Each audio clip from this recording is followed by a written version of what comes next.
Hello, everyone, and welcome back to the Sports Department Podcast Wrestling Recap version, where myself, Stephen Clark, Justin Valentovic, and Jesse Norman are all here to break down everything from this week in wrestling. Kind of a busy week this week. A lot of Wrestlemania news, but before we get into all that stuff, fellas, how you doing today?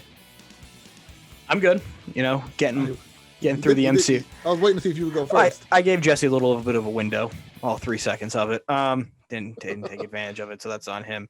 Getting through the MCU, just finished Infinity War Endgame up next, and then I got to find somewhere to watch Far From Home because it's not on any place to rent. Stupid Sony. So yeah, that's cool. Nice. But I'm chilling. It's raining. Didn't have to do anything today. Nice. Nice easy Sunday. Right? Nice Sunday. Yeah. Jesse, how you doing? I'm doing pretty good. I bet you are. Yeah. I bet you are. God. Some it Nets feels news. Good being the villain. Got some LaMarcus Good, Aldridge. honestly. Man, the way it transferred. The Nets are just literally Thanos with the Infinity Stones now. They literally have 6 of them. God. the way that the teams that, like, I used to hate the Warriors, of course. I'm a Heat fan, first of all. Everyone hated the Heat back in the early 2010s and all that stuff. I get that they had the power team at the time. Then I feel like the power kind of switched to the Warriors, and everyone's kind of like stopped hating the Heat once LeBron left, and all the Heat switched to the Warriors. And now all this hate is going towards the Nets now, and I feel like no one really cares about the Warriors anymore. Like, all right, that hate's done with. Time to hate the team up there in Brooklyn now. Yeah, well, and the funny thing is, though, when people hated the Heat and the Warriors, like, only like 3 or 4. If you go on Twitter, guys. people still are like, well, they hate on the Nets, and then are like, but they're not even going to make the finals. And I'm like, which is it? Did we break the league, or can we not defend and we're a terrible team? Like, which is it? Because everybody's like, oh, well, the Nets have already won the championship. Just give them the ring. And then there's people that are like, well, no, they're not even making the finals. So it's like, wait, are we really good or are we really bad? I can't. No, you're really good. Tell. You're really good. You have a bunch of the top players in the league, bunch of all-stars. You guys are good. You guys are most likely winning the title this year. But this isn't a basketball podcast. This is a wrestling podcast, and like we do on every wrestling recap, we start outside the ring. So a couple of Hall of Fame announcements got revealed this week. First and most important, I would say, out of the two. On the bump, Undertaker told Kane that he's going to the Hall of Fame, which is probably finally, hopefully, retiring the big man. But this is great. I think this is a great addition to this already stacked class as it is. I don't know if you guys want to touch on this at all. Any favorite memories of Kane or anything? Kane deserves it. His height was obviously like early in the Attitude Era. He was just an absolute monster. Yeah. And then we got the original Unmasked Kane back to, Team Hell No Kane. It's kind of underrated that he adapted his character, a few different times. And like people like talk about how the Undertaker, had longevity, adapted and went with it. Kane subtly did it also and always seemed to just stay relevant when he was around. Obviously he went into politics and a mayor and, obviously retired basically out of that, but he would come back here and there. Sometimes I wish he didn't come back. Brothers of Destruction versus DX should not have happened. But, when he came back, it was always good. It was always something good. And he wasn't like Goldberg or like, he didn't have like clunkers other than the Arabia match, but he deserves it. A long time coming, and it should have happened. And it's good. Don't forget Corporate Kane too. Corporate Kane. What an era! What an era that was. I agree with you, Jesse. What do you feel about this? If you've seen the video where Undertaker tells him, they're like both so emotional and like not even like saying anything because they're both almost crying. Yeah. So if I'm counting right, Kane could be a 4-time Hall of Famer because, he goes in as Kane. Okay. He goes in with the Brothers of Destruction. Okay. He was in DX for about a week. Okay. And then he can go in as Dr. Isaac Yankem. He could. Dr. Isaac Yankem. What they put in the Authority? Authority. Team Hell No. Oh. We can get a 6-time Hall of Famer. Wow. 6-time Hall of Famer. Wow, we can get a 6-time Hall of Famer. Kane and Big Show as a tag team, maybe? Can we put Mayor Kane in too? Maybe. Why not? I don't see why not. Why not? A former president's in it. I want Kane inducted every year. I want Kane inducted every year. Bro, being there for that induction of the former president was hilarious. The boos just rained throughout the garden. It was so funny.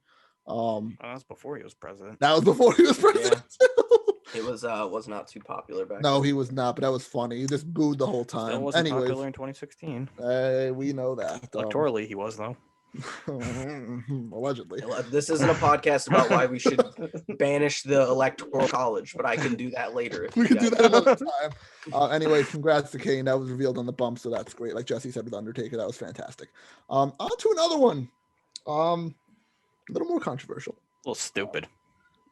But also, they throw anybody. Like I said, it's who they want. Donald Trump is in the Hall of Fame. Like, anyone could be in the Hall of Fame. Coco Beware's in the Hall of Fame. Exactly. So you got the Great Khali, which was announced on the WWE India Instagram or something. WWE Now India something.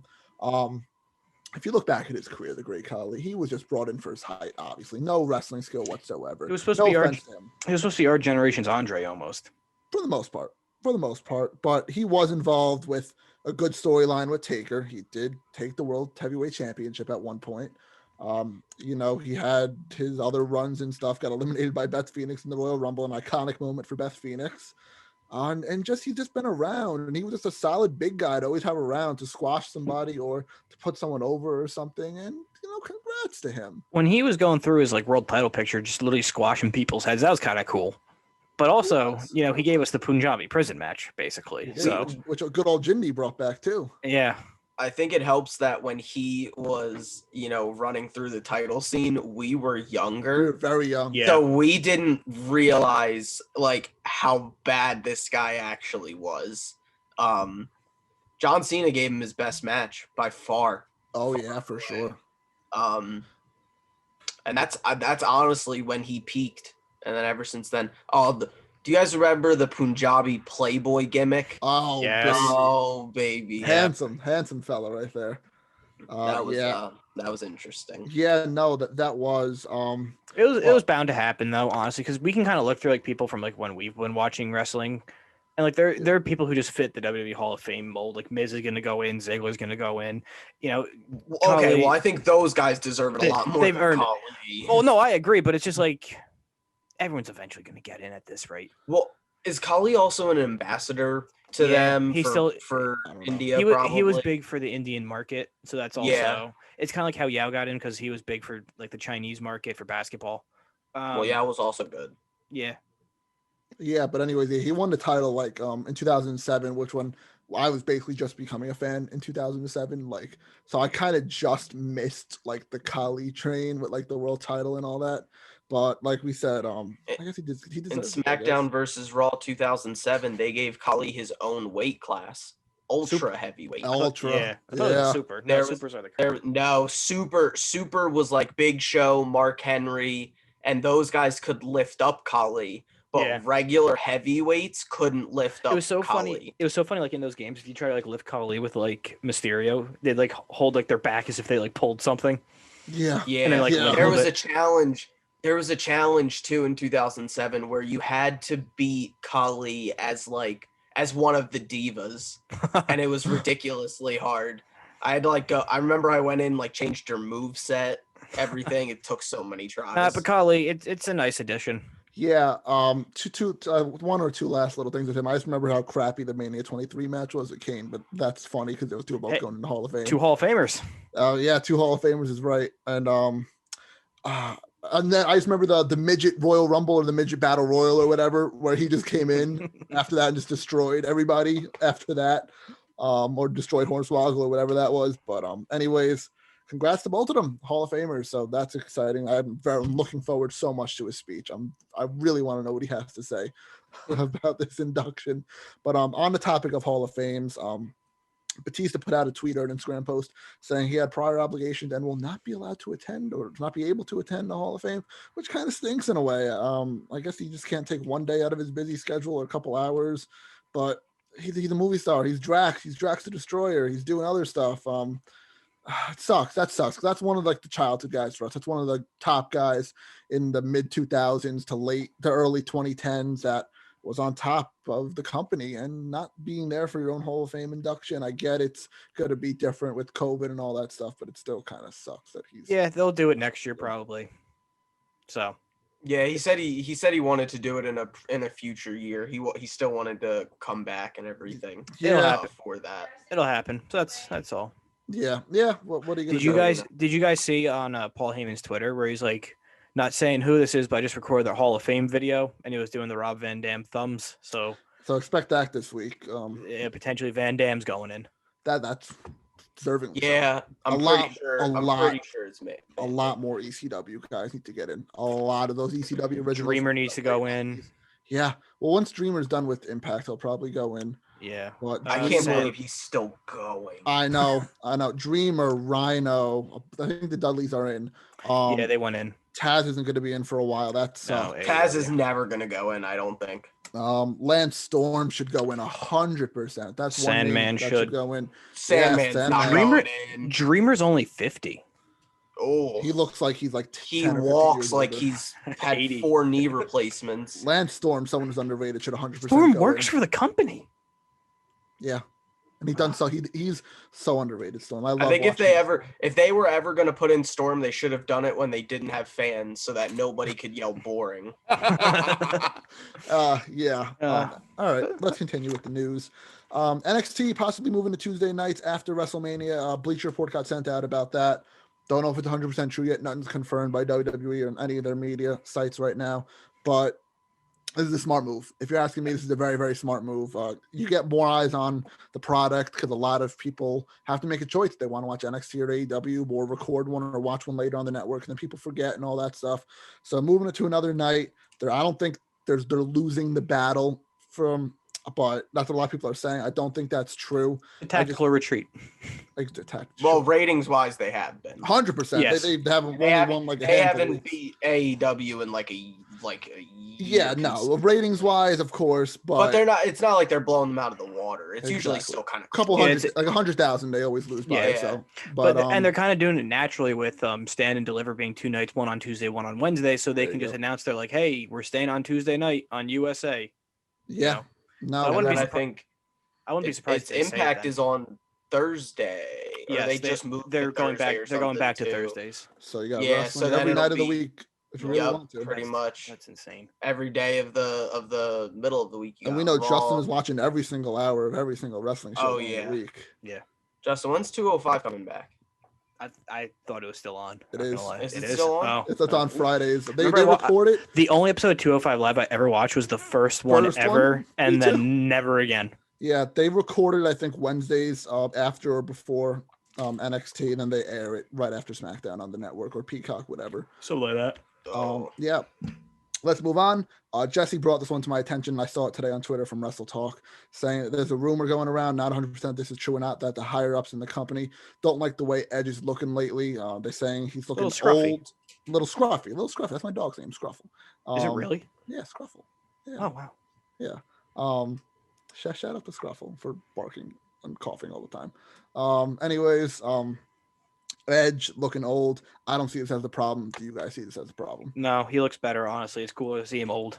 Yeah, I agree. Yeah, I agree. I think it's just WWE being actually mad, like upset about that. Like, I don't get it. I don't know if it's true or not yet. Like, I don't. Well, we'll see if he comes out for WrestleMania shaven.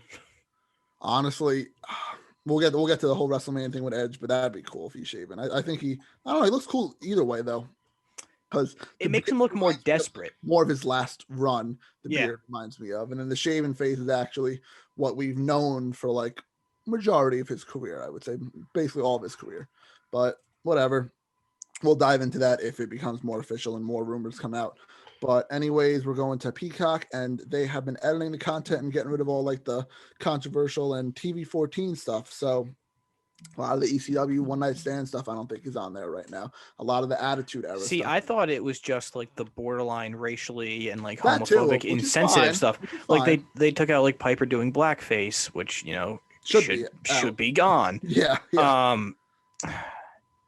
But like the rest, like blood stuff, like if it's like blood ECW, like then why acquire the whole library? Like the sexual stuff too. Well, then that makes sense to scrub that, but it's just. But if it doesn't affect anybody, just put a disclaimer.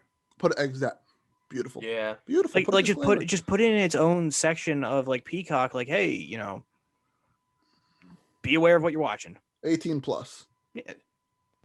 Or, TV 14. That 14. too. People are just desensitized at this point, so it doesn't matter. I know. People are too sensitive. It's just corporates being corporate. Yeah, but I don't even know what's on Peacock. Like, they have any other stuff? I haven't. I just booted up Peacock just to see if I was signed in through Comcast. I was, and I haven't touched it, so doesn't matter. Yeah, but whatever. Just like Justin said it best. Honestly, just put a disclaimer. Does it for me too. Moving on. Last little tidbit of news is that the Thunderdome is moving to the Yingling Center. It's staying down in Tampa. Who even plays there? What? University of Southern Florida. I think you. Oh my God! Because Tampa baseball starting this week, so they got to get the hell out of there. Get out of there! But it looks like they don't want to tour yet. That's the bigger news than them moving. Surprised by that. Think they can. No, because there's not enough arenas that are allowing enough people. Yeah. So I would say maybe if we're lucky by SummerSlam that we start touring again. I would say the Atlantic City Boardwalk. I think so. I think by June. Yeah. That'd be nice if they have it on the boardwalk this year. That's awesome. If we're all vaccinated. Where is SummerSlam 2021 supposed to be? You can keep talking. I'm just gonna look. It's in Orlando. It's at the Amway Center. So they're not. Is it really? Yeah, it's at the Amway Center. I don't think they're. That's what it's scheduled for. That's so funny. Put it in Disney World. Literally, it'd be a Mickey Mouse SummerSlam. That would be a Mickey Mouse SummerSlam. Yeah, that's it for the news. A lot of news this week, mostly positive news for the most part, so that's good. But also, some other crap. But let's get into Raw. It's crazy. Speaking of other crap. Yeah. A lot of the wrestling recap this episode is just going to be, I guess, our thoughts and opinions on Mania matches made, because they're just doing the slow build to Mania. A lot of matches just got basically official this week, and just basically giving our opinions on that, because they're not really starting new feuds, obviously, and doing that with 2 weeks until WrestleMania. It's a setup for the go home show, basically. Pretty much. And this is our go home show for TakeOver and WrestleMania, because we're not going to do another one until then. But let's get into Raw. And the rumored match originally was supposed to be Bad Bunny and Priest versus Miz and Morrison, but it looks like they're just running with Miz and Bad Bunny in a singles match. I'm shocked. That means they think Bad Bunny is capable of carrying himself. That means he cares and he trained, because he doesn't need Priest to carry him to do a few high spits and get the pin. So, cool. Yeah, you're right. They trust him. That's the thing. Because the last celebrity I can think of that had a singles match was Stephen Amell back when. I was thinking even further back. Yeah, no, you're right. Stephen Amell. Probably the last one. Was that? It was SummerSlam 2016, I want to say. Was that 15? Also versus the Miz, or was it Ziggler? I thought we were talking about Mania, and I was like, oh no, that was a tag match. Amell was a tag match. Yeah, it was. He teamed with Neville against Cody, against Stardust and someone. I don't remember. You're right. It was Stardust and King Barrett. There you go. The one I remember the most. The singles match is Floyd. That's the one I was going to say, Floyd. Yeah, and he's an actual boxer. Floyd. Yeah. So he could go in. We know he can go in the ring, but okay. Bunny's going to win, so it doesn't matter. Hey, you got to say that for the prediction show. Yeah. Is it for? Does he still have the 24-hour belt? He does, right? No, he gave it up. He gave it up. That's right. He said, "I don't want this anymore." He said, "Truth." Old Spice Man had it for a little bit. Old Spice Man. That's right. But. Hey, cool. Bad Bunny bringing the attention to the company. That's all you want. And there's another celebrity we'll talk about a little bit later. I don't think I put it on the rundown, but we'll talk about it. That's going to be bringing more eyes to the company. Oh, we're talking about Snooki? I wish it was Snooki compared to who's coming to SmackDown. But anyways. Oh, God, that's right. I've seen that. Yeah. Anyways, cool. Miz, Bad Bunny. Can't complain. That's great. Even better now. We have finally, it looks like we got a Raw Women's title match, and the rumors with Charlotte not being on WrestleMania as of right now, could always change. It changed for Mania 35 when she just got put in the triple threat match. But as of right now, Rhea Ripley made her debut on Monday Night Raw and was actually acting as a heel, which is a little shocking to me because she hasn't been a heel basically since her days in the UK. So that was a little shocking to me, but she basically challenged Auska to a match at WrestleMania, which is kind of what we've been saying for a couple weeks now, ever since the vignettes started coming on Raw that she was getting called up, that they have to do something with her for WrestleMania if they're calling her up at this point. So How are we feeling getting her first main roster match at a WrestleMania for the biggest title in all the women? I think real weird that she's heel. Right? I think that the way they had it set up, I don't know. Like that just doesn't. I feel like when Rhea got called up, like we all kind of wanted that. Like we all needed that because the division was so barren. Yeah. But so, I mean, for her to come up and just challenge for a belt, you kind of have to make her a little bit of a heel, sort of. I guess just to kind of make it work naturally. The only way they could have double flipped it, I guess, was like if Auska said no, and then she had to go earn her way, and then she earns it this week, and then she's still in the match anyway. I guess that would have been the only natural to kind of make Auska the heel in this scenario. So it was just the easier way to just have Ripley come out the way she did. Yeah, and this also tells me that they're probably going to keep Charlotte as a face for now too when she comes back, because two top heels. I know I don't like that either. I like Charlotte as a heel because Charlotte's not good. It's not. No, and then Becky bland. Eventually will come back, and that's another story. But Rhea is heel, and that's weird. Well, this also, it kind of feels like, I don't know, and plans definitely could have changed with Charlotte getting COVID and everything. But yeah. You know, even look back at this compared to last year when you have Shayna coming in, and Shayna's going to be the big competitor and everything. She doesn't come in 3 weeks before Mania and just say, "Hey, I want a match." Yeah. She goes through Rumble, should have won Rumble, then runs through the entire Elimination Chamber and destroys everybody. Yeah.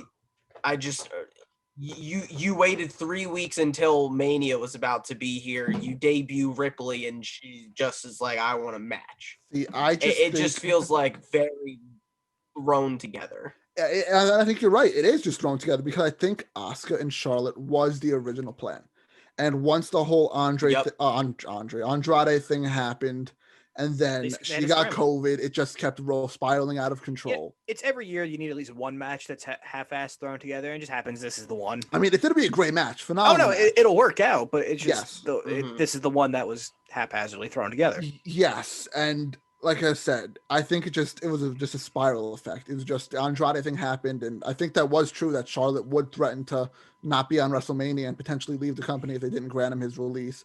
They finally granted him his release, and then she gets COVID, unfortunately.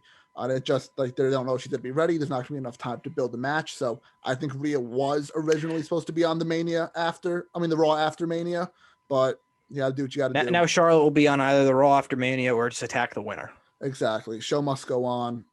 Let's get into the main event of Raw, which was not a main event, but the main segment for the most part. Orton, Bliss. Orton's calling out Fiend. Bliss comes out, same old stuff.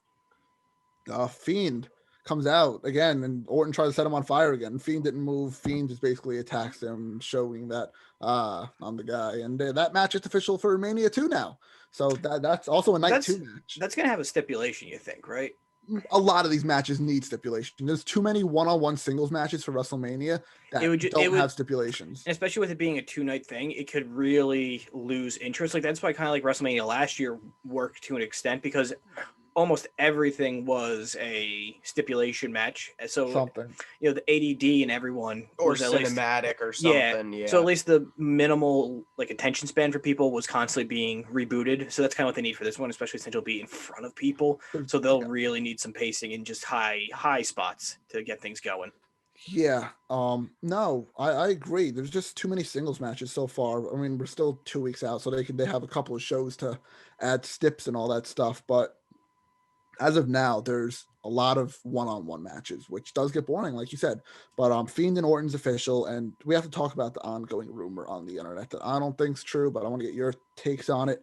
That they noticed like the Fiend's arms kind of slimmed down a little bit, and it looked like he's wearing a little padding underneath. People are saying, and people are speculating that Bo Dallas is playing the part, and there's going to be 2 Fiends or something going on in the future.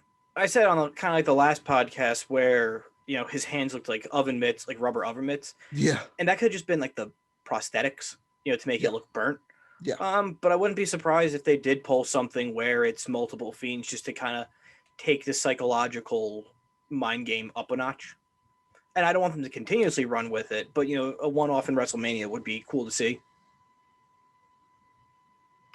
Yeah. I think it'd be cool. I don't think WWE would be smart enough to have that original idea, honestly. I think Bray probably just slimmed down a little bit. Probably. If Bray was off TV for 3 months, he probably was just working out. Probably. So he probably slimmed down a little bit more again.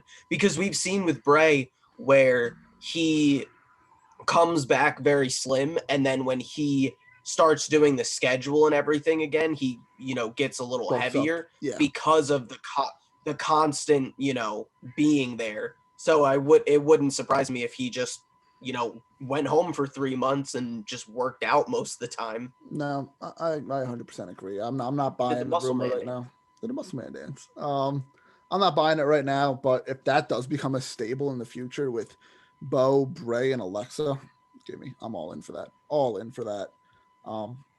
But that does it. My only thing that would be sad is they probably do another Braun thing. Oh God, that stable ever happened. That'll never do a Braun thing. That'll never end. That's official too, but I didn't even put that on here. Braun and Shane's official. It's fine. Get them both out of the way. Yeah.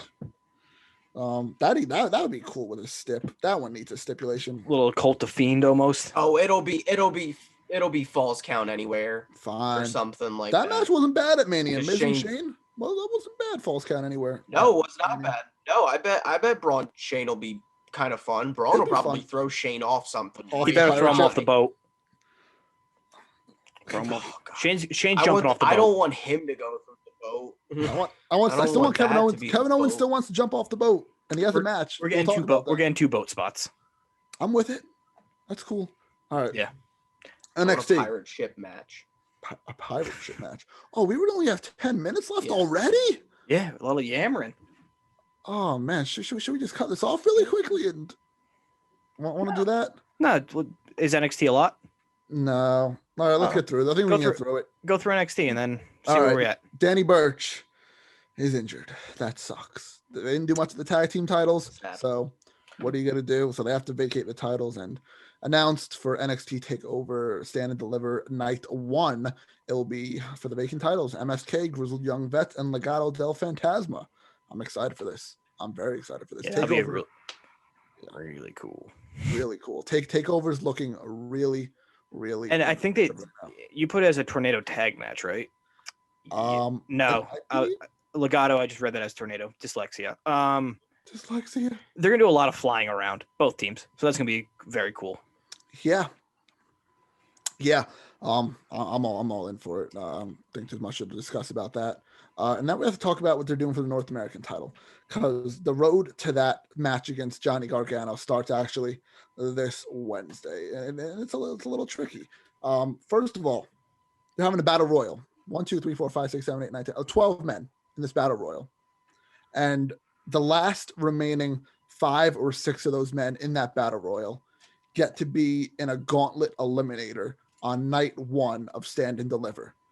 The winner of that gauntlet match then goes to night 2 and faces Gargano one-on-one for the North American title. A couple of the names are Loomis, Cameron Grimes, Roderick Strong, Pete Dunne, Swerve Scott, Atlas, Austin Theory, Bronson Reed, LA Knight. So a couple names. This is their way of getting LA Knight. This is their way of getting everyone on the card as much as possible, because they are not doing like an Andre the Giant Battle Royal type of thing for TakeOver. So at least that's good. But also NXT can pull those off because they have a lot better depth for multi-man matches. So their mid card's very, very well put together. Personally, I like to see Pete Dunne. Pete Dunne would be great. Austin Theory would be funny because that's the way going at each other, but it's probably going to wind up being Dexter Loomis or something, right? At this point. Loomis with a belt would be cool. It would be. Especially maybe they give him like a special belt. We've been saying about Loomis with the belt for a while now, like months, and he hasn't gotten it. Yeah. Bronson Reed's possibility. I assume it's going to be done.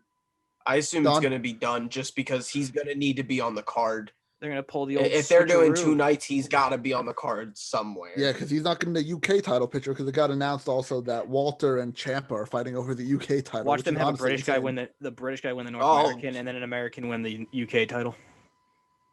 Yeah. UK's very own Tommaso Ciampa. By way of Chicago. Or wherever he's from. Is he really from Chicago? He's somewhere out there. I think Wisconsin, I want to say. Yeah, I think so. Something Right, like Wisconsin. Yeah. Next. Next. Boston, Massachusetts. Really? Well. Oh, born in Massachusetts. I guess that's the Chicago of the Northeast. But he's born in Boston, but resides in Milwaukee. So I was right. Oh, okay. He's a cheesehead. He's a cheesehead. He's built from Wisconsin, so yeah. Yeah. Okay. All right. Let's continue.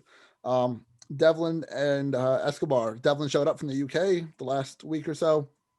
He's the cruiserweight champion, but couldn't defend it because of the pandemic. Escobar is also the cruiserweight champion. He's giving you a couple of WrestleMania vibes between Shawn and Razor right there. So who comes out? Shawn. He just throws the ladder in the ring and leaves. So we're getting the ladder match at TakeOver, and this is gonna be good. This is gonna be very good. I got nothing else to say on this. Yeah, no, good, no, cool. Be good. Haven't done a 2-belt thing in a while. That'd be cool.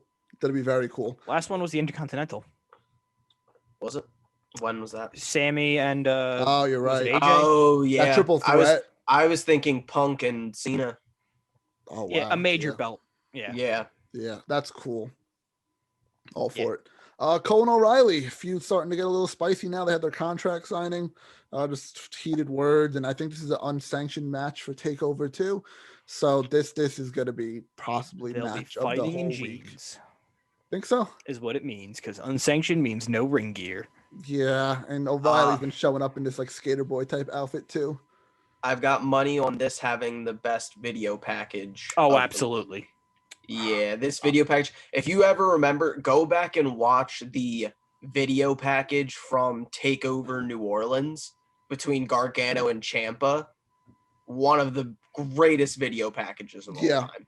Insanely good. And I think this is probably going to end up being on that level. Probably going to be like 3 minutes. Out of the whole weekend, you think this is the best video package? I think it low-key will be. I think they'll try to throw more like impressive things into the Edge Roman Bryan one. I was going to say one. I think that one will be more like interesting and, pulling on the heartstrings. But I think Cole and O'Reilly will probably have the overall best one.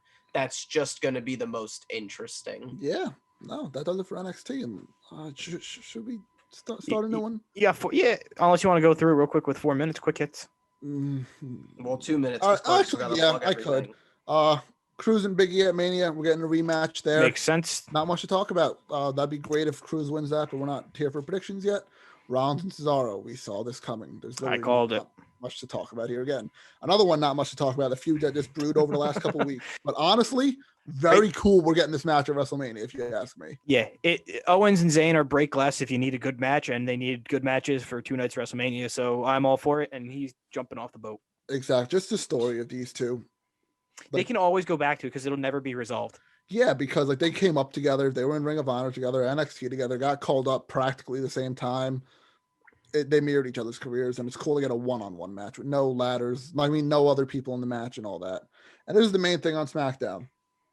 Bryan wanted a Universal title shot because he was technically screwed 2 times. One at the Elimination Chamber when Roman decided to cash in his match right there after he won the Chamber. And 2, after Roman tapped out at Fastlane and then Edge attacked him with the chair, potentially costing him the match and all that stuff. So Pierce all night was making up his mind what to do 2 different Universal title matches on each night, to not even include Bryan in one of them. And he came to the conclusion, which we predicted what was coming. I called it. Threat. And Jesse shot it down, but look who's right. Thank God. I literally said I wanted it to happen. Yeah, I assume we all like this, but yes, a lot of hate on the internet came out about this. Now, does this main event night 2? It has to, right? 100%. Yeah. I really hope so. I worry that they're going to want a Raw main event and a SmackDown main event, when in reality, SmackDown should main event twice. Yes, and that'd be only if Sasha and Bianca get scrapped on night one, if that happens. But I hope not. I hope that's the main event on night one, Sasha and Bianca. I really do. But we don't know what the higher ups are thinking right now. But anyways, I'm hyped for this match. I'm very, very hyped for this match. Yep. And Edge kind of turned heel during this little bit too.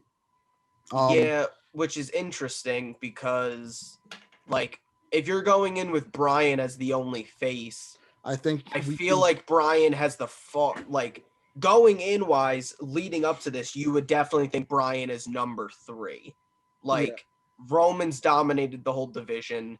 Edge has come back and won the Rumble, and then Bryan just got thrown in. Yeah, and I think right now Bryan is the early favorite to win this match. I really do, especially if both of them are heel. They're kind of, this ship has sailed on the Edge comeback tour. I feel like ever since he turned heel now, I think Bryan is honestly the favorite to win, which is crazy to talk about because he's just inserted on Friday. But we're going to wrap it up right there. Thank you guys for listening to this episode of the Sports Department Podcast. We appreciate you guys listening. Steve and Joe, also who aren't here with us right now, appreciate you guys listening too. Make sure you guys follow our social medias on Facebook, Instagram, Twitter, and TikTok at Sports Depth Pod. That's Sports DEPT Pod. Make sure you guys subscribe on YouTube, Apple Podcast, and Spotify, wherever you get your podcast from. We're finishing up our baseball division this week. We have the AL East one coming out. The NL East one should have just went up by the time this one goes up, basically, or the next day, something like that. Basketball, hockey, probably not hockey, but basketball probably maybe soon. Football in the very near future. Another mock draft. Mania, yep. So stay tuned to all that fun stuff, and we'll see you in the next episode.